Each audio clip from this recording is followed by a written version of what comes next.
Welcome everybody, I'll be right back. The show where we take a look at a horror movie, and your wish is our command, people, because we are watching Wishmaster 1997. I love this. I think this was a phenomenal showcase of what horror was capable at the time, like as an effects piece. This was incredible. This was like the Expendables for like late 90s horror in terms of like the people that were involved in this. It's crazy. Do you know what? I'm so pleased, James, because this is a one that I recommended. And I remember watching this when I think probably as it first came out and loving it. I remember loving it at the time, but being a bit hesitant to recommend it because I thought, oh, has it aged or not aged or whatever? You know, we talk a lot about horror icons. Freddy, Jason, the Wishmaster from Wishmaster 1, because it turns to shit after this, I have to tell you. The character of the Wishmaster in this movie should be up there with these characters. He is pitch perfect in terms of funny, sinister, cool voice, his design. He's sexy. Sometimes he's sexy. He's very sexy. Yeah. That's your wish. I love him. I think he's spot on. And I love his playfulness. You know, he's just like the exchange, and I'm sure I will get to it, but the exchange between the kind of the antiques dealer boss and him, where he's like, do you know where she is? Yes. Are you going to tell us? No. Yeah. And it's like the wicked little grin and stuff, you know? I just love it. Love it. Brilliant job. So, a little bit of background about the movie. Surprisingly, you would think a film like this, with all these people involved, would have like a lot of detail about where the idea came from. But there's not really much. So basically the writer said that the studio approached him and said, hey, do you want to do an evil genie movie? And he was like, okay, I'll try. And Robert Kurtzman, who directed this, so he's from K&B Effects. K&B Effects did a lot of like the Friday the 13th movies, and I mean, I'm seeing a lot of the really famous kills from 80s, 90s horror movies they're responsible for. So Robert Kurtzman is one of the founders of that. I think his first crack directing. And he didn't like the idea of doing a genie thing, but he read the script and said, oh, it was really good, so he gave it a go.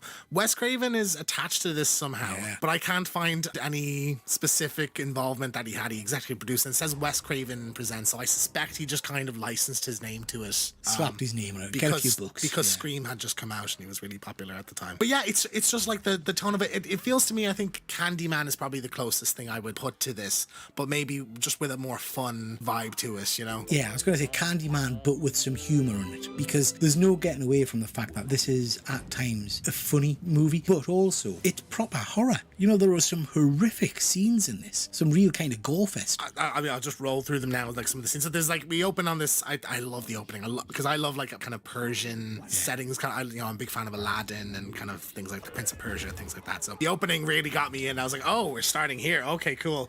And like, it didn't feel cheap, you know, like they did a solid crack at making that match the rest of the movie, and I think it absolutely did. But we get this like sultan who has the genie with him, and he wishes for the most extravagant party or something, like a party people will remember. Yeah, and just everything just goes to shit. There's like a guy turning into like some kind of weird alligator creature just horrifically on the ground. There's someone who's like got a thing bursting out of their chest. I think this is where one of my favorite kills in the movie is like a skeleton comes out of a guy's skin, and he's like a Ray Harryhausen skeleton, but they make that gory. I thought that was so cool. Loved that. That was one of my favorite scenes in the movie, and like you say, it comes at the start, so you think, shit, this is a serious movie. It just throws 10 at you. 10 amazing kills at you in one scene, one go. It's just like, whoa, it's like blown away. Yeah, so absolutely, love that. On top of the genie, so played by Andrew Divoff, who is, I think, just incredible in this film. Like, he's got the right cadence to his tone. I think he makes, like, when he's the genie and when he's like the human, like, it feels like one character, you know? Like, it doesn't feel like there's a disconnect. It doesn't feel like they're being lazy. They just want him out of the suit. Like, it matches the story. Absolutely.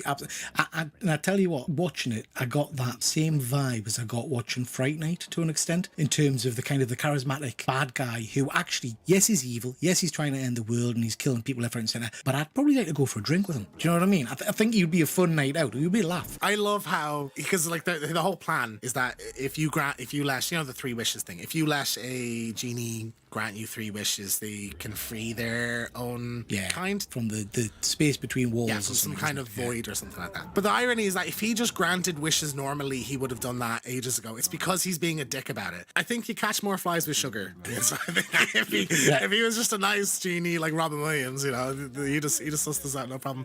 But I love like the sense of humor, the kind of sadistic, twisted joy that he's getting out of just hurting people. Oh, he's a prick. He just loves it. It's it's just so much fun. I think one of my favorite bits was and it's preceded by this very, I think, really down to earth, real conversation between like the pharmacist and the homeless guy, where they're both just saying, "You're a fucking prick. You're a fucking prick. You get a bum, get a job." I just thought that was hilarious, and then he makes him wish for him to have cancer. You know, I thought that was good. Or the mannequin, the mannequin one, I think in the shop was like a really like oh shit one, I think as well. Yeah, I like the mannequin one as well, and I like the. I mean, the special effects are slightly ropier in this one, but I like the one where the guard tells him to walk away, and he's walking away, and he can't help it, and then he says, "I'd like to see you walk through me," kind of thing. Yeah.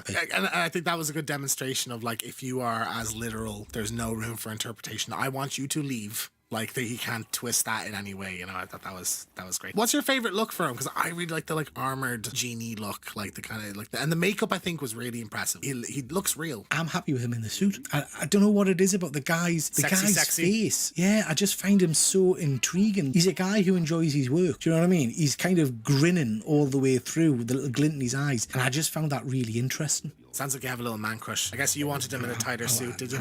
A tighter suit. Yeah. Tighter suit. Yeah. The blue really brings it out in his eyes, I think. It does. Yeah. There's various horror legends pop up in this. Robert Englund as like this kind of art collector character who I really loved. I thought he was really interesting in this. Like he stole every scene he was in. Tony Todd, so Candyman, he's the security guard, and his death was awesome. The Houdini did it in 90 seconds or something like that, and he like puts him in the water. I thought that was a great one. Ted Raimi, Sam Raimi's brother, so he's at the very beginning. He's the guy that gets crushed by the statue. And then I love it towards the end we just get another party scene of another just special effects showcase. That was amazing. One of my favorites was a face gets smashed with a mace. Oh, that was rough. These statues come alive and start hitting people, and it goes into his face, and then when it comes out there's just like a hole in his face, like the concave. I loved that one, and I think there's another one where he's got like, I don't know if it's like a poker or something through the guy's head, and his face is kind of morphing around the metal bar that's in his head. And he's trying to pull it out. Like you said at the start, it's literally just kill after kill after kill after kill. It's a gore fest, and I'm there for it. I loved it. I thought it was just really inventive. The fly thing coming out of someone in the alleyway, do you know, in the walkway. So there's the body hanging upside down. It's like just making it manky. And then when you see, and there's very Hellraiser kind of vibes, Pinhead vibes, but when you see all the souls that he's collected, like how they're being tortured was like pretty rough. One guy has like his skin flayed and everything. It was just like and like I you know, there's not much CG. I think so there's a couple of ropey CG bits, but for the most part these are practical effects, and they just look fantastic and still look fantastic 26 years later. What do you think of the ending? I loved it, and again I think it's worth saying I love the mythology of this. I love the idea behind it, and I think this can be such as it is in the first one, such an interesting concept. You could go everywhere with this. Do you know what I mean? Twisting people's wishes and things like that. It's great. And I liked the way she, at the end, she outthinks him. We've been leading to that all the way through with the kind of take your time, breathe, think kind of thing. So I did quite like that. It's a nice, easy, neat wrap-up, I guess, isn't it? But it worked for me, I think, in this one.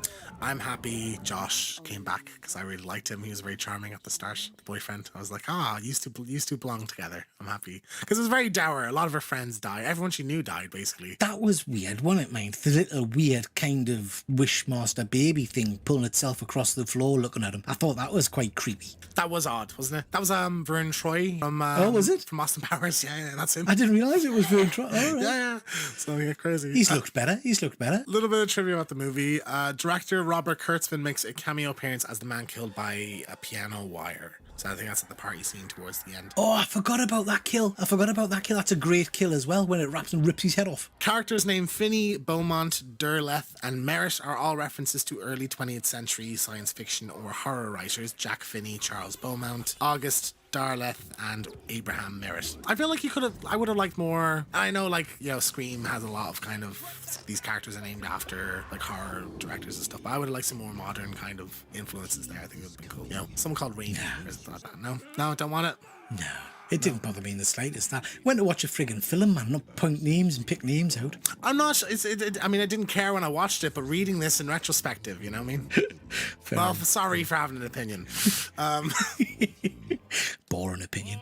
And lastly, one of the statues in Raymond Beaumont's gallery is of Pazazu, the demon that possesses Regan in The Exorcist. Oh, that's interesting. That's a good one. Yeah.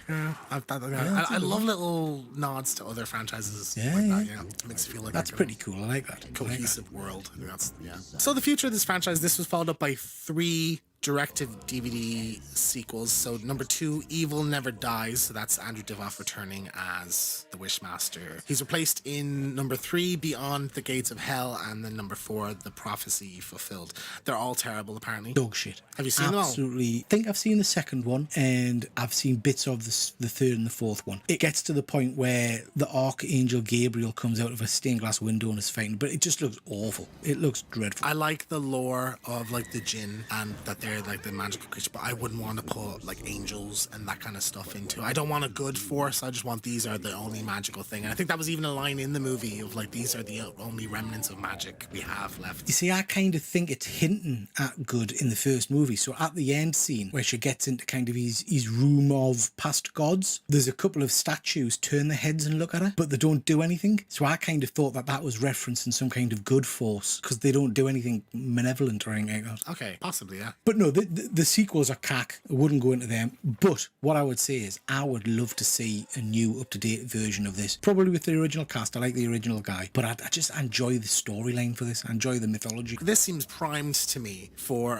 forget the other movies. We're just doing a follow-up to this. Now would be a good time. And like, this is obviously incredibly popular. We had some really big things on the poll for this, and Wishmaster swept it. So like, obviously this big fan base. Even though if you look at the like Rotten Tomatoes, 25%, I was stunned because I really did not have a negative thing to say about this movie. Like after finishing it, I was like, oh my god, that was awesome. So I'm really surprised that like critics didn't feel that way, at least. Like, critics are pricks, aren't they? Critics are pricks. Crip pricks. So there you go. So any final thoughts on Wishmaster? No, I just think it's a great movie. I'm so pleased you enjoyed it, and it lived up to my memory of the movie. Great kills in it, some awesome special effects, some gory special effects as well, and some stunning set pieces in it. So yeah, really cool movie. Recommend people go check it out. I don't have much to add to that. I think, yeah, the cast was excellent. There's some really fun cameos, some amazing top tier kills and effects in it. An awesome villain that I feel like is incredibly underrated. I've heard briefly of this, but I didn't know much about it. Why isn't this guy up there with a Freddy or a Pinhead or a Jason? You know, like I think that's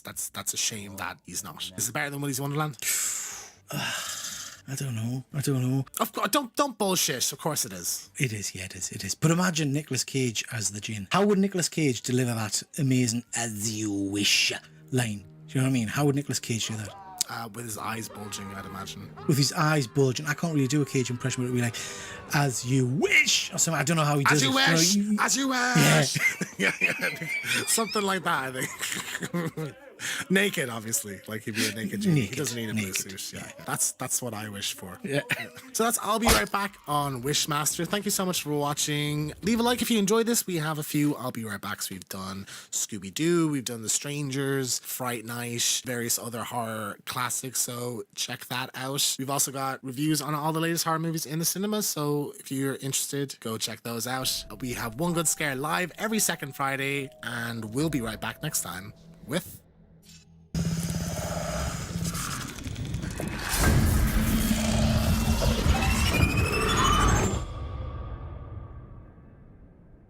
Never, under any circumstances, say, "I'll be right back," because you won't be back.